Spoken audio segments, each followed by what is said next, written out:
Something happened when I went for my NYSC that I will never forget in a very long time. I was posted to a secondary school. I was given JSS3 and JSS1 classes. When I started teaching them, I did my initial evaluation of the students, and that was when I realized that these guys were at least 2 years behind their peers academically. So I told myself that I was going to do everything possible to help them catch up. So I started teaching and teaching and teaching. But then I noticed something. Here was I, explaining and explaining and explaining, trying to help them catch up.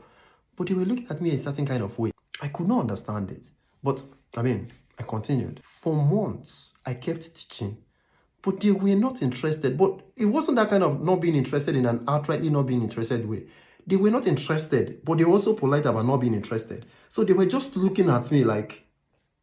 When it was time for JSC, that's Junior WAEC, one of the teachers in the school sent for me. He told me that if I could help the students solve the questions on the exam day, that they will pay me. He even said that they will pay me very well. I was angry. Apparently, the students already knew that the questions would be solved for them on that day in the exam hall. That's why they were looking at me the way they were looking at me. They were wondering, why is this guy stressing himself? They'd already paid. The malpractice was organized by the school, and it was paid for by the parents of these students. And this is not a private school. People don't realize how bad things have really gotten in our academic sector. These students cheat through secondary schools. They get the certificates. They enter university.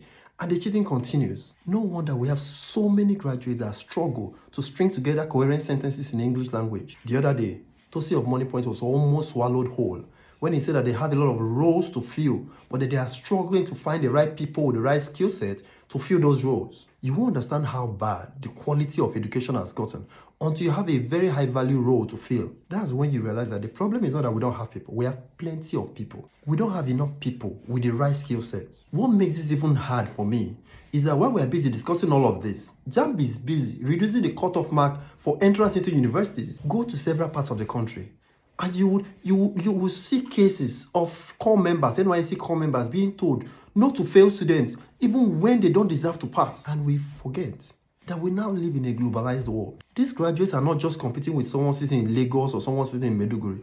We are competing with people sitting in Dubai, in China, in India, in South Africa, in Ethiopia. We just cannot afford to continue to disadvantage ourselves on the international stage. We cannot build a functional economy on the foundation of broken and faulty education. I really wish from the depth of my heart that those in power, those who are capable of changing things, really understand what's going on and actually act fast. I am more than willing to contribute my part to volunteer or whatever needs to be done to support that process. But one thing is sure, we just cannot continue like this.